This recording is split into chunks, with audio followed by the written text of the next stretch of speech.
guys, and welcome to another edition of Pro Wrestling Pulse. I'm your partner Ryan. I am J-Man. We are into uncharted territory, guys. This is the first of kind for the Pulse boys.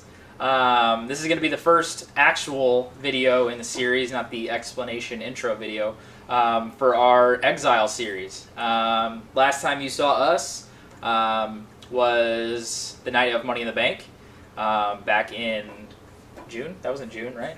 Back at the end of June, live in St. Louis, our hometown. Not a very good show at all.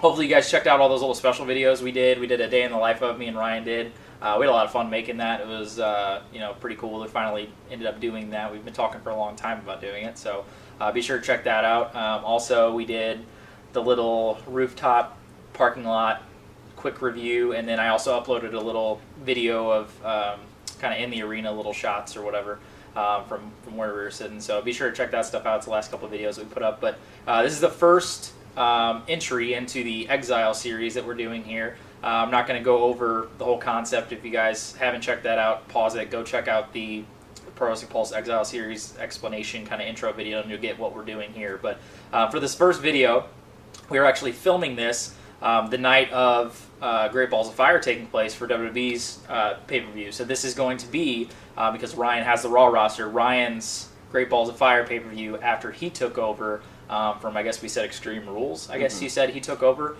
So this is going to be his entry first into the Exile series of what he would do, taking the roster over from Extreme Rules and going into his first Raw pay-per-view, which would be Great Balls of Fire. Unfortunately, you have that name. So Let's see what you got for us, Ryan. And we'll kind of go back and forth. He'll explain his little details and go over kind of stuff leading into his pay-per-view and then going into his pay-per-view. And we'll do a little back and forth kind of stuff and kind of just talk about his card, because I do not know what his card is. I have no idea what he is even prepared. So you're going to be seeing it the first time same as me. The same as the first time I've seen it. So I don't know anything that he's got on this card. So have at it. We'll see what we got here. Right. So I'm not really sure how to start off this. Go for it. Do whatever you gotta do. So first thing I want to talk about here is just so everyone knows, neither one of us have watched any WWE television since Money in the Bank. Right. So I don't want to hear no bullshit like, y'all know what's going to happen or whatever, because I literally have no idea. We both have no idea what's going on. The only thing we know about was Joe and Lesnar. Joe and Lesnar is happening for sure, right? And that's tonight. That's the only match we know about on that card. I don't think there's anything else announced. I don't even know anything else. I don't know anything else on that card that's even happening. I don't even think I watched the Raw before we stopped watching. So I mean, literally, the only thing we know that's going on into the future is Joe and Lesnar. That's it. The thing that's happening tonight, and that's the only thing only match we're allowing ourselves to watch is Joe and Lesnar, because we are intrigued to see that match. Right. But I'm gonna have my wife actually fast forward through the entire show, and we'll go upstairs or something, and she'll play it right when the match starts. So we don't see anything else on that show. All we want to see is Joe and Lesnar. That's the only thing we know about. Yeah. So we'll get to that, because that's something I did really want to see. But yeah. So we decided that we were going to do is, I guess, one pre-show match. This pre-show match isn't really that important. It's kind of just there because, whatever. The cruiserweights, they don't get a lot of headway, and obviously this would probably be on the pre-show. I feel like they wouldn't put it on the main show. Right. The one other thing I'm going to add is I'm not going to be drastically change something like right away, like from this week to the next week, just like completely erase everything that's going on. I'm gonna try. I did that. You did that? I did that. You completely just changed everything. Everything gets fucked up the moment I took over. What I did is I'm gonna gradually build to it, and then by my next pay-per-view, things will very much change. Right. So from where it's at the end of Money in the Bank to now, some of the stuff that is happening now or was happening is going to be a means to an end. Okay. Some of the stuff is. So, gotcha. First thing I'm going to have on here, opening show, is going to be a six-way, just six spot fest cruiserweight match. TJ Perkins or TJP, Tozawa, Gallagher, Tony Nese, Rich Swann, and Cedric Alexander. Whatever. That's just a fun match I was going to put on the show. Yep. Okay. Next match I have on the show, and I'll explain, I'm not going to go through all the Raws and explain everything, but I'll explain how the feud came to be or whatever. Right. I have Apollo Crews versus The Miz for the IC title. Okay. So that's your opener for the show. This is my opener for the show, for the IC title. Cruz, basically, I've been a fan of Apollo Crews for a minute. I think that he's just one of those guys that he's everything but the it factor, I feel like. He doesn't have the gimmick. He doesn't have something to push him to that next level. Maybe turning heel would be that thing. And that's where I'm kind of leaning towards with this. I would like to see him. He has every attribute you want in a wrestler. He is a creative character wrestler for SmackDown versus Raw, WWE, whatever. Literally. So the idea I had was he wins a Fatal 4-Way on a Raw between. This is pretty basic. It's nothing crazy. Right. Between Ambrose, Elias Sampson, and Kalisto. Okay.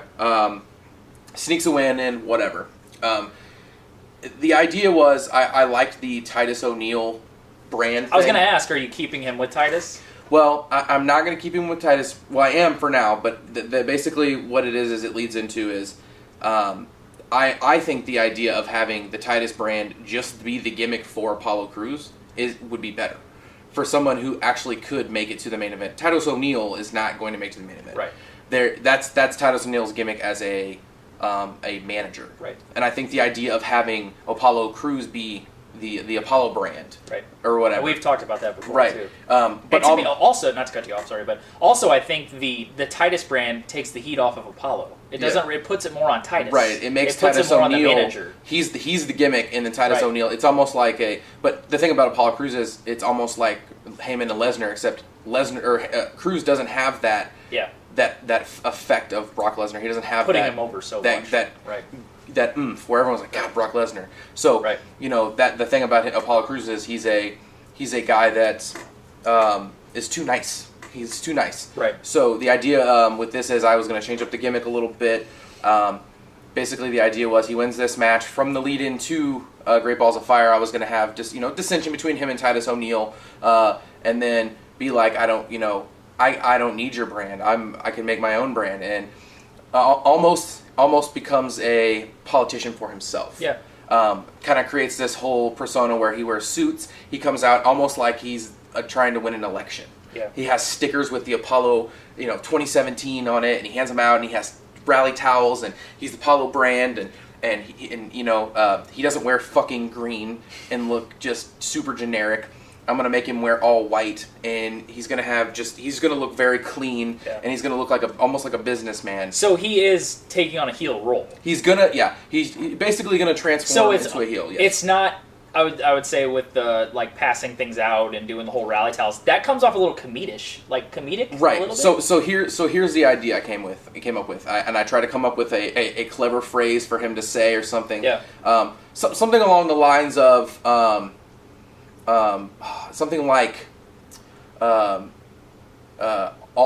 all business in the ring, or businessman outside of the ring, all business in the ring. Oh, okay. I like that. So something like that. I like that. And almost like he's a cunning businessman, right. Like politician type character, and he's a businessman and a smart guy, and he shakes everyone's hand, and he's kind of a kiss ass yes man. But then when the bell rings, his aggression goes in, and he is the Apollo brand. And right. I think that's something that he needs as a character. He's one of those guys that just fell short. I feel like he should be in NXT still. I think they threw him on the main roster way too soon and didn't come up with something for him. They were just like, nice looking black guy who smiles a lot and just gonna get over because he's blah blah blah. Right. That's not how wrestling works nowadays. Right. People who are longtime fans, maybe to a casual fan, he's like, oh, this guy's kind of cool. He does some cool moves.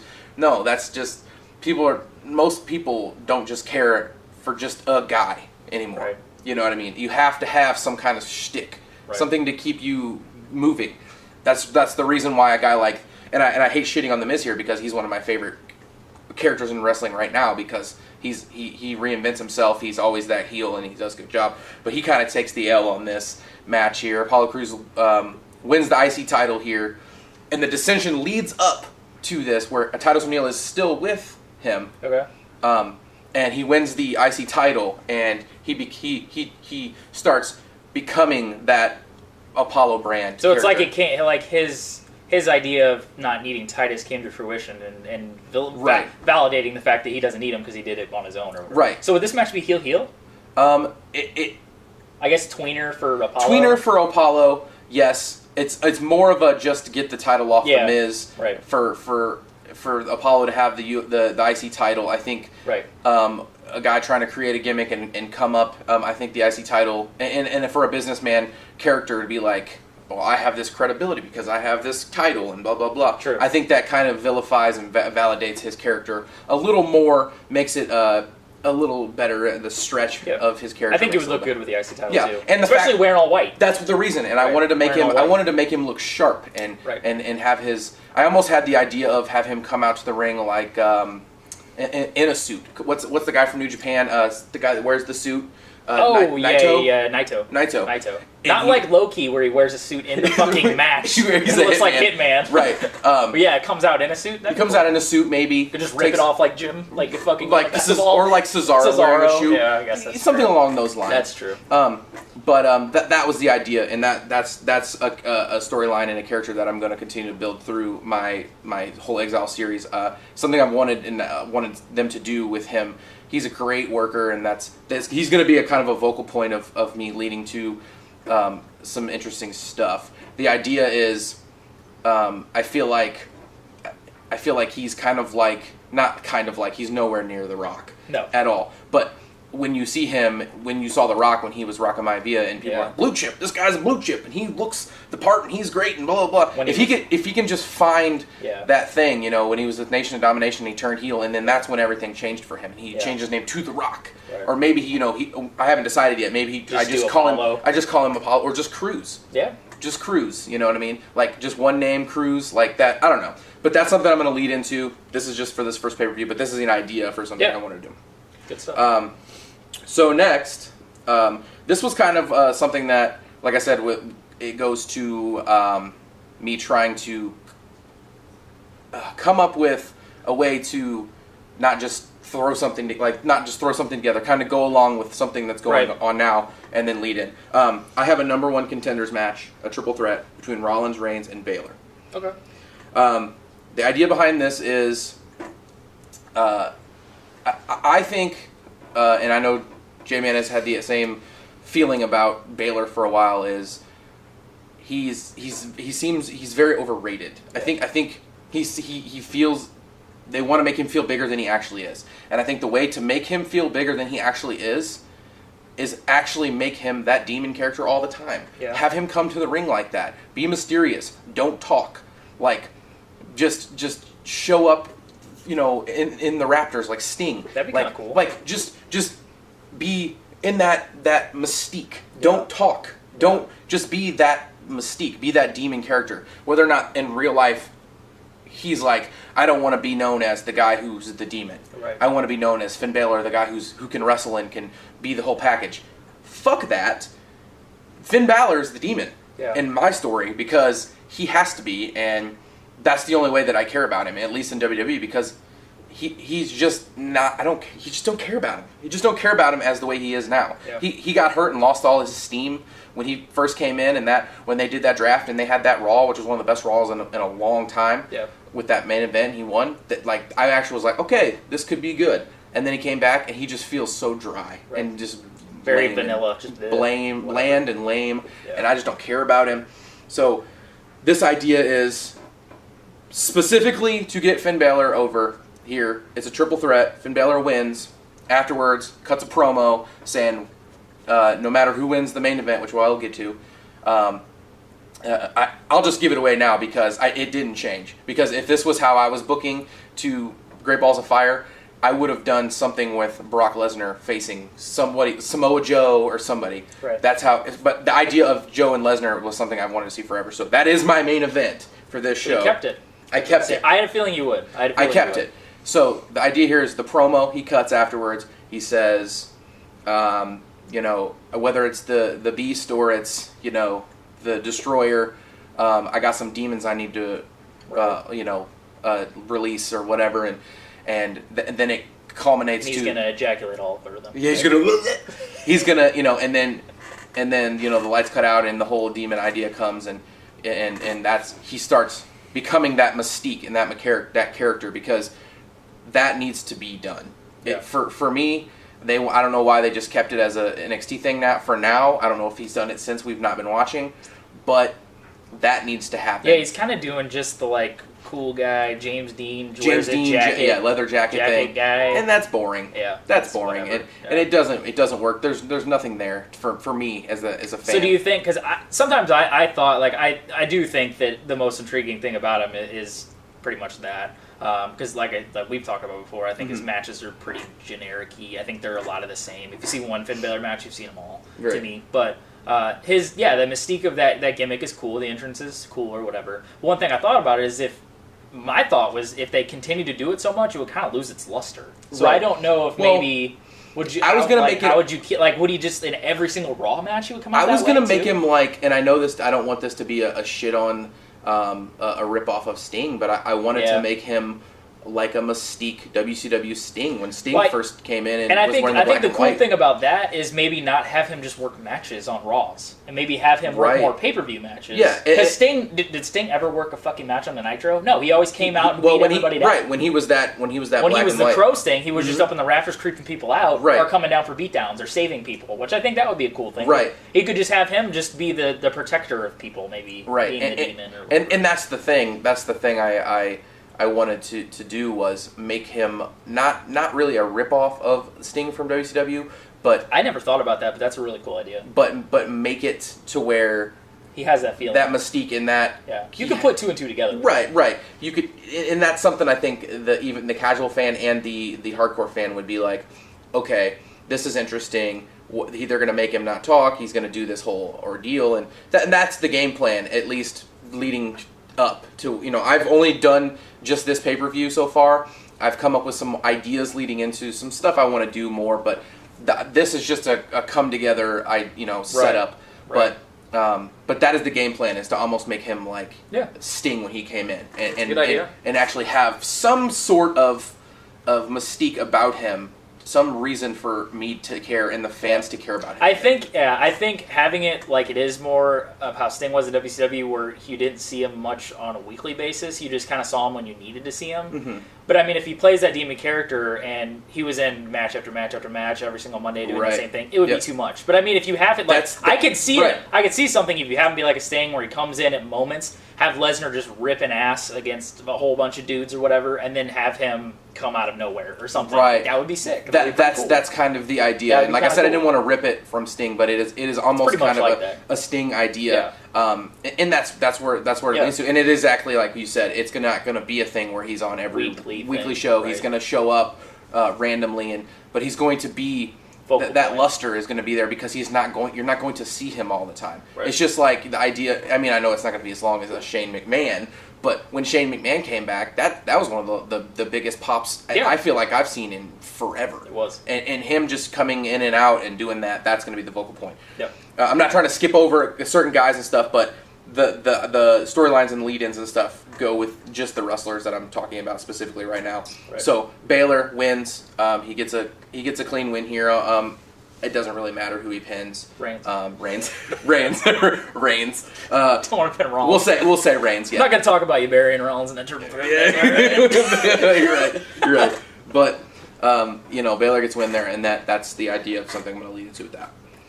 Next, I kind of have to explain this a little bit before I tell you the match because you're going to be a little confused. But this is one of those situations where I did completely disregard what was going on and try to throw something together really quick because Bray Wyatt is one of those characters that out of nowhere he just does what he wants. So this kind of goes with the setup.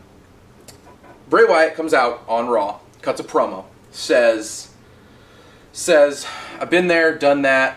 There's nobody that's as crazy as me or as crazy as me. There's nobody, he would never say he's crazy. That's not true. Maybe as maniacal. Maniacal, right. Good word. Or there's no one that is the lead-in is like this. Nobody is as extreme or nobody has the manipulation or the maniacalness to take Bray Wyatt out or whatever. Just cuts that promo, very maniacal. I don't like how he normally does, whatever. And instead of having Bray Wyatt just show up and attack someone, out of nowhere, the Hardys come out. And I know this is an idea of something that they had talked about before, something they wanted to do, but both of the Hardys come out, and you know they say, you're good. They say you know, extreme or crazy or whatever, blah blah. We've been extreme and maniacal and crazy for years and jumping off ladders, and you don't know us and blah blah blah. And it basically sets up this whole idea that you know, the Hardys are like, you know, we want to take you on, find a partner or whatever, and you know, they say, well, no one is close to you as your own brother. And, you know, Bray Wyatt has a secret. He has a secret to tell. He has a secret to tell, and I, you know, and this is, you know, blah blah blah, and you don't know what's going to happen, but at the pay-per-view he comes out or whatever, says he has a partner, and he says you're right, blood is, you know, thicker than water or whatever, and I have had this secret, and he's talking about this secret on Raw for weeks and blah blah blah, and then Bo Dallas comes out. Nice. If you don't know that Bo Dallas is Bray Wyatt's real brother in real life, then maybe you're just retarded. I don't know. I mean, maybe to the casual... I have a feeling everybody watching this video knows that Bo Dallas is Bray Wyatt's brother. You're probably right. The internet fans of wrestling do know. But if you don't, Bo Dallas is Bray Wyatt's brother. The casual fan would probably not know. And you're not retarded. It's okay. You're not. I'm just kidding. But yes, and I've thought this for a while. You know, I think Bo Dallas is actually really talented in the ring. I think he's got aggression, and I think instead of him just being floating around on his ass, I think him and Bray Wyatt should team for a while and do the whole Kane Undertaker thing. I mean, I know that Luster is not there like Kane and Undertaker, but I think they could create Bo Dallas into this idea of him almost being like still doing the Bo leave thing, but being like, you know, he's Bo leaving in Bray Wyatt's cult. Cult idea. I think having it maybe a facet of his character be one of those fucking crazy ass like West Baptist fucking crazy That's ass, what I was like gonna Red do. State fucking dudes where and they're that like was insane and shit. shit. I was gonna make it like where he's a you have to call him Brother Bo. Brother Bo.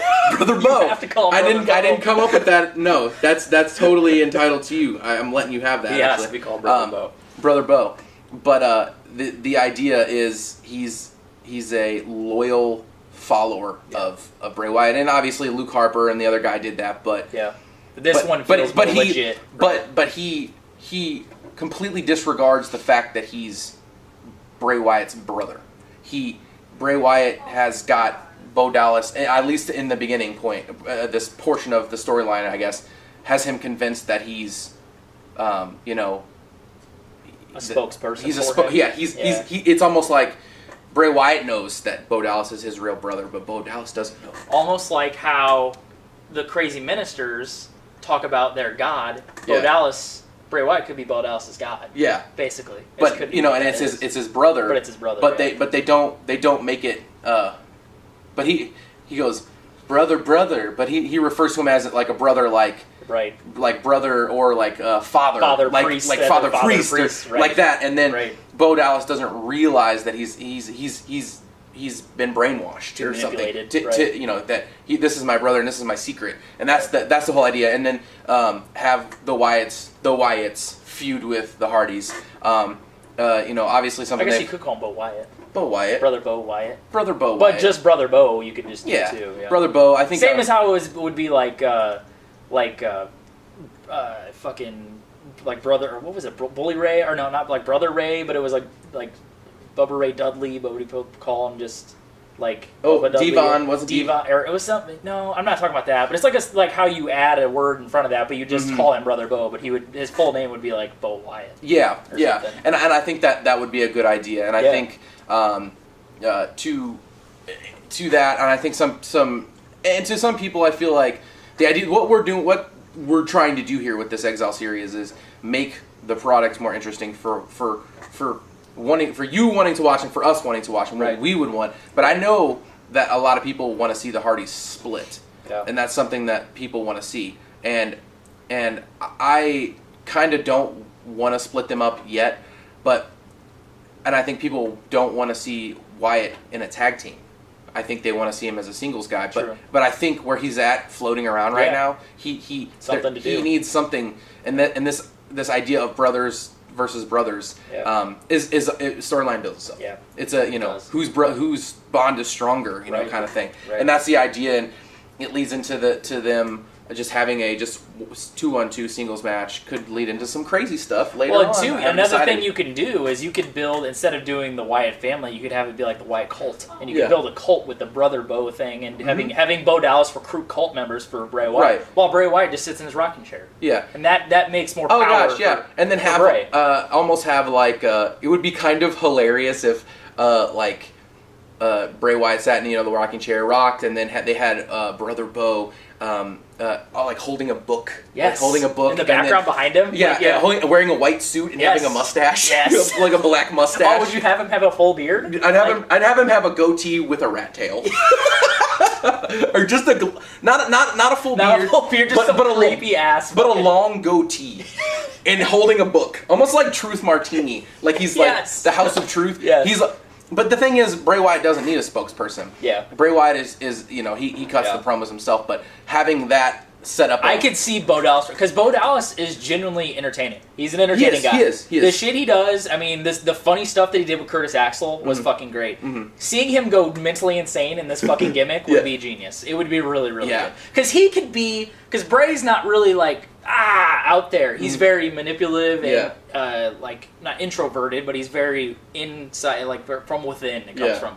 Bo could be the crazy motherfucker, like that just crazy, like the crazy Red State West Baptist Church fucking that kind of guy. That would be brilliant. That's a really cool idea. So that was something that who goes over in that match? I think I put it on a DQ. Okay. Just because.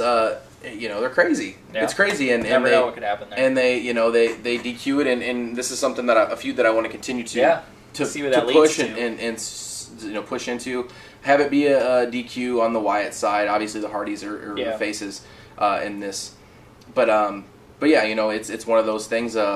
Is Wyatt gonna make Matt Hardy unbroken again? Who knows? Who knows? Shit. So. Could push Broken Matt to that edge. Could make him, what is he, unbroken or broken Matt? Broken Matt. Unbroken, Could break unbroken to break. You're right. Right. Good stuff. So, that's that. So then, next, we go into, I was struggling with the women, specifically. I had some ideas for... Because you have Bailey and I have Charlotte, that's why. Yeah. God damn it. Ragging on me for liking Bailey. I'm just kidding. But she actually is not even involved in this feud here. I feel I'm entertained now. Yeah, you're entertained. I'm in for this. This was kind of just a basic setup for this too, but the number one contender match is, but then it leads into a very bitchy feud, I guess you could say. Okay. Sasha Banks wins a triple threat between her Bailey, and Nia Jax. Okay. The storyline becomes a slander angle. Basically, I feel like something that WWE needs to do and should be doing now is using the internet to their advantage. Everyone knows everything. Kayfabe is dead. Yeah.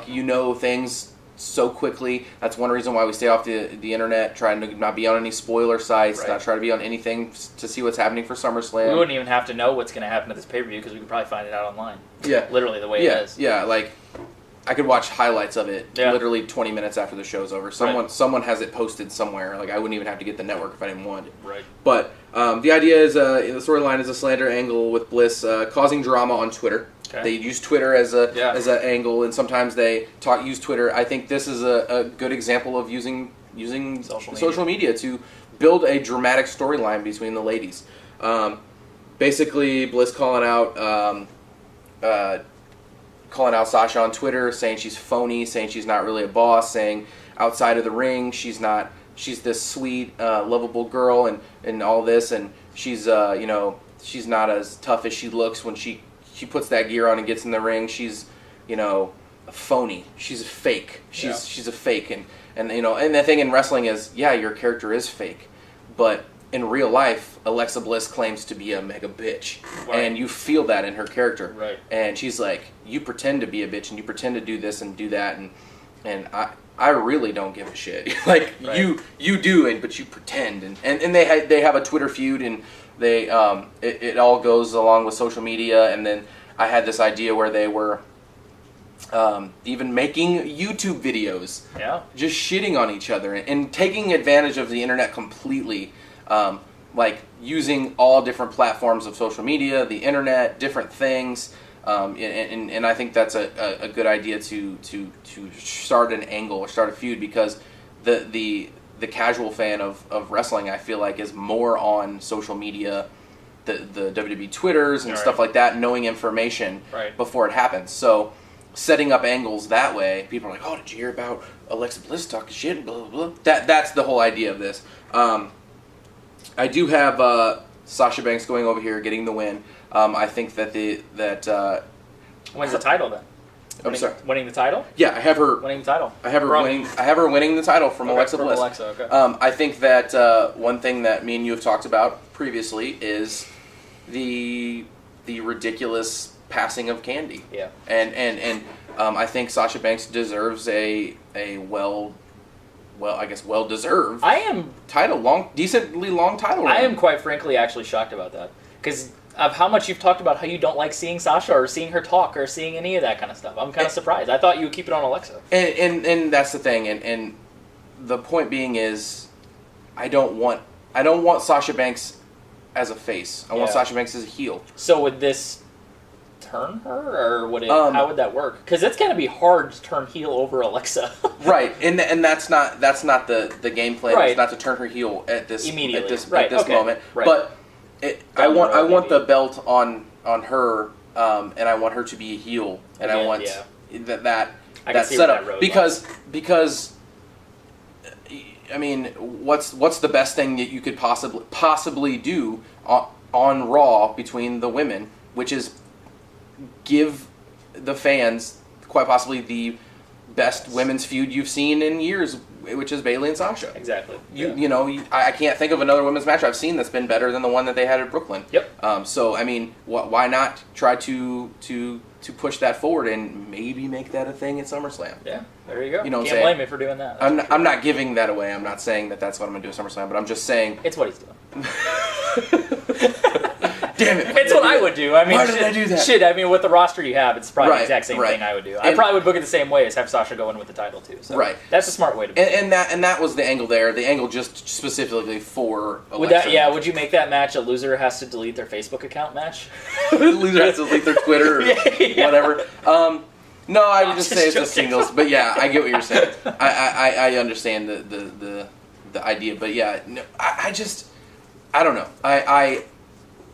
I feel like they need to get back to the women's revolution of the matches being good, the quality being good, and not just overloading you with storyline. And I think Alexa Bliss is great, and she's a great heel. But the stuff that she's been involved in recently with some of the segments have been awful. Yeah, they have been literally terrible. And she's not the best worker either. She's not. She's a great character. She looks great, but she just, they need to get back to what the fans were wanting, which was the ability, the in-ring ability of these girls going at it and having a real who's better, competitive, who's better, me or you feud. Right. And I think that's important, and at least right now in women's wrestling, at least for WWE, because I feel like they're falling back into the old ways of just being, whatever. Put this title on this character chick for a while, and then the match will just be whatever. They don't. Yeah. They end the match with a DQ, and then it goes like less than 10 minutes, and then we're just like, fuck this. This is not what we're gonna do. Right. They were in the right direction, and then they fell away from it. Yep. So that was the angle, the whole Twitter feud thing. I could have gone into a little bit more about it, but I just didn't have anything else for the feud, at least right now. Next, you have the Cruiserweight title. This was kind of hard, too, because I feel like they got Neville on a pedestal right now. Yeah. I think they have him so overwhelmingly above everyone in the Cruiserweight division. Everyone else he's like the Brock Lesnar of the Cruiserweights. It just seems like nobody is good enough to beat him. Their best opportunity was to put the belt on Aries, which is what they should have done, and then Aries was like, deuces. I'm out of here. Like, you know what I mean? I just feel like that was a terrible mistake. Luckily, well, not luckily, but we had found out Aries was taking time off, and then the only thing we did here because I was not gonna use Austin Aries in this, but I was like, if he's taking time off, maybe I'll just let him go, whatever. And then we come to find out that he actually did get released. Yeah. Or he asked for his release. So that. It's a missed opportunity. The missed opportunity was WWE I don't know what the fuck that was all about. Right. So, is what it is, but it has nothing to do with this feud here. Right. He comes out on the pay-per-view, says, is this it? I guess I am the king of the cruiserweights. I guess I'm just going to hold this title forever and blah, blah, blah, blah, and, whatever. He says, well, I'm going to have a, cruiserweight open challenge. God forbid, I don't know why this hasn't happened. I mean, I haven't watched Raw, and so maybe this is happening. I don't know. But Kalisto comes out. Holy shit. Why is he not in the cruiserweight division, and why hasn't he been? Right. Like, you wanted to market this guy as you're kind of like your new Rey Mysterio, even though he can't cut promos. I mean, he's a great worker, and the fans get behind him, and the whole lucha thing, and like this guy is a bona fide face. You don't have to make him talk or do anything. Just let him go in the ring and do some cool lucha shit. Yeah. Instead, we're gonna have him have dumpster matches with Braun Strowman. Right. Ah, damn it. like I like Kalisto, and I think he's very talented. Yes. And I think he's very underwhelmed as the position he's in. I feel like he needs to be in the cruiserweight division. He's made for the cruiserweight division. That is where he's at. He's not gonna be, the heavyweight champion. Oh, I guess we said Rey Mysterio would never do that. But he's never going to be the heavyweight champion. Yeah. You have to create some kind of legacy. You have to create something. And here with this, I mean, there's nothing else. There's nobody else in the cruiserweight division. I could have the same old matches with Neville over and over again with TJP and Gallagher and all these guys. I have no one else. He's beaten everyone. Yep. So here, this goes a good 15 minutes. It's a good match, and Kalisto wins. Yeah. He rolls up Neville and gets a quick win. Yeah. And wins the cruiserweight title, and here sparks the feud of Kalisto just being able to sneak wins on Neville and start that having some, because that's kind of how Neville is. Not Neville. I'm sorry. Kalisto is that underdog that kind of just gets wins out of nowhere. Right. And him winning the cruiserweight title right here just makes sense. And it makes, gives the cruiserweight division something to be doing. Right. A feud here that could actually go a decent amount of time. And you have two guys that can really work, who were both in Evolve or in Dragon Gate USA also, and know how to work that really high-paced cruiserweight style, put on a 12-minute balls-to-the-wall cruiserweight style match, and give us what the fans want from the cruiserweights. We have not seen the cruiserweight style that we saw in the tournament. Right. One time. I have not seen one match that is a caliber to those matches that were at that tournament. Yep. At all. And it is super frustrating because they want to create all these storylines and characters, and that's not what the cruiserweights do. They just go out and put on a good show. You know what I mean? And that's what the idea here is, this heated feud. Who's the better guy? Neville accidentally gets rolled up and he loses the title here, and that's I think it's smart booking to make it an open challenge. I think that's smart. It's smart, yeah. It's smart because Neville you don't is book not it ahead of time. He's kind of surprised by a new competitor, right? And he gets taken advantage of because he doesn't really know who. Right, who and that's the idea I had behind it. Also, is that specifically, and just to put Kalisto in the cruiser division, where he needs to be, instead of just having random matches on Raw with whoever. Right. So that's good stuff. Anyway, so that's that. What we got left here? Two matches left. Okay. All right. We'll try to skim through them pretty quickly here. I have a four-way tag title match. The Revival, Sheamus and Cesaro, Gallows and Anderson, and Enzo and Cass. Okay. It's just a throw together for a 4-team match here. Nothing storyline-wise leading up, just to kind of whatever 4 teams thrown together. Right. What happens is the Revival wins here. They get the pin on Enzo. And they become the tag champs.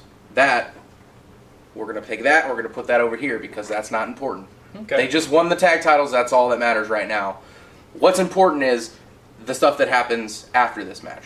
And that is Big Cass loses his shit and kills everyone.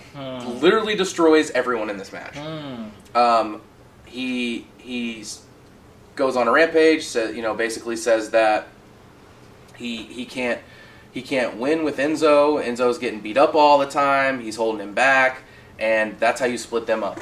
I know I wanted to see them as the tag champs for a while. I don't feel like they're losing their luster. I think that they missed opportunities with Enzo and Cass making them tag champs. I think that if the Hardys didn't come back at WrestleMania, they probably were going to win the titles. Yep. And that's, they should have won the titles here. And I think that they want to use Enzo as more of a comedic storyline player. They don't want to use him as they want to throw the titles on these guys and have them, defend the titles all the time. Well, if that's what you're going to do, then just split them up. Just split these guys up and let Big Cass go. I've been a fan of. I think Big Cass is great, and I mean I think he can talk. I think he's good. He's a good worker in the ring for a big man, and I think that there just needs to be another guy that's floating around in the mid card to the main event that could jump up to the next level in a heel form. Right. And I think Enzo could split, maybe go do some cruiserweight stuff, make that a little more lively. But as a tag team, I think that they could get back together eventually, but this is where they split. For me, in my storyline here. And he loses control, Big Cass does, turns heel here, just beats everyone up after the match. The Revival books it, so he just beats up Enzo, beats up Gallows and Anderson, and Sheamus and Cesaro. And then that's how that ends. Okay. After this match, Sheamus and Cesaro lose the tag titles. I don't want to see them be the tag champions anymore, and I'm sure there's a lot of people who don't want to see them be the tag champs anymore. Or be a tag team. Or be a tag team, period. You're right. So afterwards, they get interviewed, and this is where they split, because this doesn't need to take place anymore. And this is where one of my favorite storylines that I've come up with, it's absolutely hilarious. They split up, and it's almost like a boyfriend-girlfriend split. And it's hilarious. The idea is basically they split and they're just kind of like, talking to being interviewed, and they're just like, Cesaro's like, I just think this is the end, man. I think this is the time. And Sheamus is like, for real? I mean, we've done so many great things, and just make it almost like a breakup. Right, like a relationship breakup. And the idea of this goes into is Sheamus Cesaro split. Cesaro is and it's going to lead into some more stuff, but the idea is to have Cesaro be looking for a new partner to team with. Oh, and nice. Sheamus is not over it. He's heartbroken. He's upset. And he can't understand why Cesaro doesn't want to be his tag team partner anymore, and he's upset. And he goes on a Irish drinking rampage.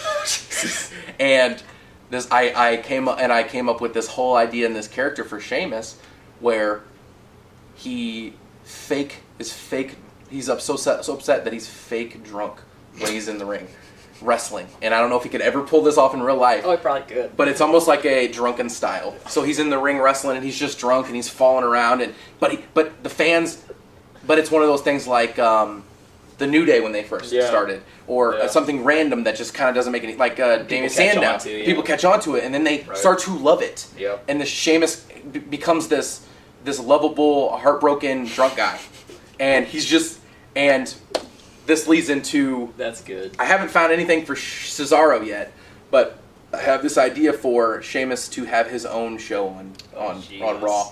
Something to do with Irish Heartbreak or something. The Irish Heartbreak. Irish Heartbreak Pub. Yeah, the Irish. Said it like a pub. Yeah, and he comes out and he's sad and he's drinking, and he almost like the Miz's show or Cutting Edge or what Jericho show, and he does it and he interviews people, and he just starts talking about how it starts off as him interviewing them, and then he starts talking about how sad he is about not having a tag team partner anymore. I think this would be so funny. That would be fun. And I think that the idea of him you definitely drunk wrestling would be you definitely super have fun. the right side of Because I think Sheamus can pull that off. Yeah. I think he can.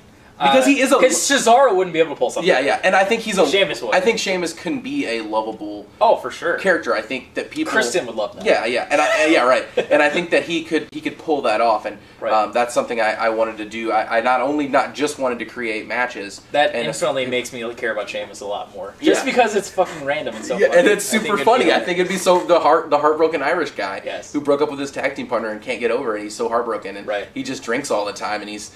But people just love him. Right. They love him, and people tell him on there, "We love you, Sheamus. Oh, we would be your tag team partner." Now, do you have? I know you don't know down the road yet. Yeah. But if I watched this show and then saw down the road where Cesaro was looking for a tag team partner, I would be immensely disappointed if it did end up being Chris Hero. So, just saying. I mean, we can't bring NXT guys up. Yeah. But if you just throw them with whoever gives a fuck, and it's not Chris Hero, I'm going to be like, fuck that guy who booked that shit. I haven't come up with someone for Cesaro yet. Okay. But that's the Sheamus side of it. Remember when I told you that I was on my phone and I was typing in an idea, you put LOL, and I was almost like I was texting you this idea, and then at the end of it, I didn't realize it. I put LOL at the end because it's just so funny, and it's so like random, and it's just, I don't know. I think it would be entertaining. That's an entertaining set to the show. Hilarious. And that gives, because there's really not. I mean, Enzo is really only, and you're taking away Enzo's comedic role because he's going to be, probably pissed now that Enzo went off on him, or Cass went off on him. So you're kind of taking and giving yourself a kind of fashion police type angle, that SmackDown has. Right. So give yourself a kind of comedic angle. I think that's a smart idea. Right. Too. And I think that the idea with Kaz is I wanted to split him, and I'm going to lead into some stuff with him. I got some big plans for some stuff I'm going to do leading into SummerSlam. But that's just the start of that build up to what I want to do. Right. So yeah. Okay. Last match here. It is Joe and Lesnar. I think there's so many guys that Lesnar has beaten, and there's just nobody on the roster, Raw or SmackDown, that I feels like they can hold a candle to Brock Lesnar in the ring. They made Brock Lesnar look so strong, and I think the one thing I did see was the one segment they did with Lesnar and Joe on Raw, and in my mind, I was like, this is how it should be booked. This is how Lesnar, the opponents that he's facing, should be booked to him to look strong. Because when you put anybody in the ring with him, and he just looks so much more dominant. Yeah. And Samoa Joe looked so dominant in those segments, and not giving a shit, and I would build off of that, and having Joe, do the whole thing with Heyman, and how he, talking to him like he's a serial killer, like he's holding his head and he's like petting his head, and he's just like, listen, what I'm going to do to you is I'm going to put you in the coquina clutch, and you're going to die. Either a serial killer or a rapist. You're a rapist, right. One of the two. In control of it both all. Very scary. Right. And I think that to me is how, in my mind, not stealing it from WWE, is literally, I saw it, and I saw that segment, like, this is like how far back how far it's been. Me and him used to text each other during Raw live. Yeah. Now, we don't even text each other after we've watched it fast forward. After a week. After a week, like 45 minutes of the footage of Raw we've watched, because it's so bad. Right. Like, I watched the segment of Raw, because I TiVo, or record all of Raw and I watch it later. That night, when I first saw that segment, I texted him, I was like, shit, this was really good. Yeah. This was actually really good, and they did this really well. Right. And what I had here in all bold letters. And it's so simple too. Right, and it's so simple. Just make him. It's nothing outlandish. Just make Joe look dominant. You don't have to think of some crazy epiphany thing. It's like Samoa Joe was the shit for a long period of time throughout Ring of Honor and then into TNA, and looked like an equivalent to a Brock Lesnar, and you actually had him look that way in front of him. And hopefully they continue to book it throughout all the Raws and everything. Yeah. Hopefully that they continue to do it that way into this pay-per-view. We'll see. This match here, and I don't want to overhype it because we are going to watch it tonight. We are. I fucking made this match like the shit. Yeah. Like, I made this match like 18 minutes of pure fuck up, just fuck each other up match. Yeah. And I they basically need to book it like Joe Kobashi. Yeah. And that's how in my mind I wanted it booked, is that way. And the storyline builds is who's the bigger badass, who's the bigger the hardcore whoop ass. And here in this moment, a guy that I feel like Joe could mesh with more of the roster. Just put the fucking title on Samoa Joe is what I'm going to do. I don't give a shit if Brock Lesnar is supposed to go face Roman Reigns at WrestleMania next year. I don't give a shit. And he's going to hold the title. Not in my shit, he's not. Joe wins the title here, and he looks good doing it. Yeah. But Brock Lesnar looks good too. Yeah. And they both look good. And they both beat the shit out of each other. They, straight up New Japan whoop ass match here. And this is exactly how I wanted the match. I want the match to be, and no storyline needed other than who's the bigger badass, and Joe comes out the winner here. Yeah, that's solid, and I think that's a good. I think if there is one match, because we don't know any of the matches on Great Balls of Fire, and I could already tell you that I guarantee that card is way better than the one they came up with for sure. Because that card's fantastic. That sounds like some really good stuff, and I think you did a good job. You take, like you said, taking what they gave you and going into it. Granted, I think you changed every title, but you waited until the pay-per-view. I mean, I kind of leaned to starting switching things up at this pay-per-view instead of having everything completely changed going into the pay-per-view. Right. I wanted to, if I was booking from that point going into Great Balls of Fire, how I would put gradual that. change. Because there is some stuff that I did kind of build into. Obviously, some of the tag teams are all together still. I didn't break anybody up. Yeah. You know what I mean? I did split team. I split Enzo and Kaz up, and I split Cesaro and Sheamus up. But they were together going into this show, and just like they were before. So that's the whole game plan. And from here, what I have in mind leading to SummerSlam is fucking bananas. Nice. I have some pretty crazy ideas. It looks great. It looks way better than Raw has looked in a very long time, obviously, by judging by that. And I think a lot of you would agree with that for sure. And I think what you have going forward, you have a lot of building blocks, and what you have is something that back in the early 2000s, late 90s or whatever, around the Attitude Era, is you're done with the pay-per-view. You're like, I can't wait for tomorrow. I can't wait to see what happens on Raw. We don't get that anymore. We end watching a pay-per-view and we're like, I don't even care what happens now. Like, you already know what they're booking towards. You already know what they're doing or whatever the fuck. Like, you know what's going to happen. Right.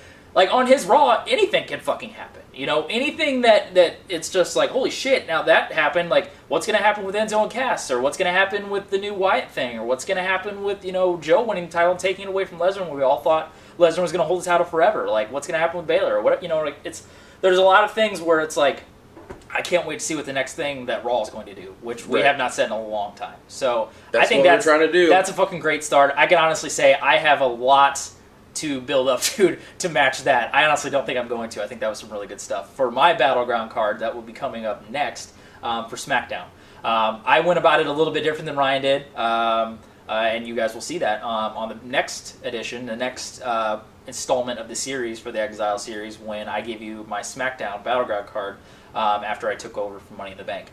So awesome fucking start for that card. Leave your guys' opinions down there. As we were saying, we're going to leave the comments open. Don't be a dick. Don't tell us shit that's going on. Don't let us... Because literally, guys, we are not fucking around here. We have no idea what's going on right now. Only thing we know is Joe and Lesnar, and the only thing, the result we're going to know is Joe and Lesnar, because that's the only thing we're going to let ourselves watch. Nothing on SmackDown. We have no idea what the fuck's happening on there. No idea what the fuck's happening on Raw, except for Joe and Lesnar. So don't... go on there and start playing, yeah, see this, and look what you did, or what. Don't do that shit. But yeah, leave your comments on his card. I think it's fucking awesome, and I would love to see that fucking show. I think it would be some great stuff, is what he's got there. So that was Ryan's Great Balls of Fire pay-per-view. Stay tuned for the next installment in the Pro Wrestling Pulse Exile series for my SmackDown Battleground card. Let me know what you think. Yeah. Let me know what you think. Yeah. Of if you guys would like the stuff that I booked, some of the ideas that I came up with. Yeah. Like you said, don't be a dick. Don't tell us what's going on. Yeah, we don't need to. I do want to know opinions, even things that you guys would do, for sure. Ideas and stuff like that. Yeah. So that's kind of where we're at in this. 4 years, literally talking to each other, being like, God, we want to just book our own the show ourselves. Sitting there thinking like, God, that was trash. Why didn't they do this? Or God damn, why didn't they do that? They could have did this. There's always behind the scenes reasons why they do silly things. Yeah, but exactly. That doesn't fucking. We don't have to worry about. We don't have to worry about the backstage politics or any of that bullshit. This is what we would book with the guys that are on the rosters, and we've been excited to do this, and we've had a fun time doing it. So, as I said, be sure to check out all that stuff that we did for Money in the Bank, the last couple of videos. I think we put 3 up. Check out the Day in the Life of. We put some stuff into that. We had a lot of fun doing that. So check that shit out. But yeah, this will now wrap up Ryan's Great Balls of Fire card.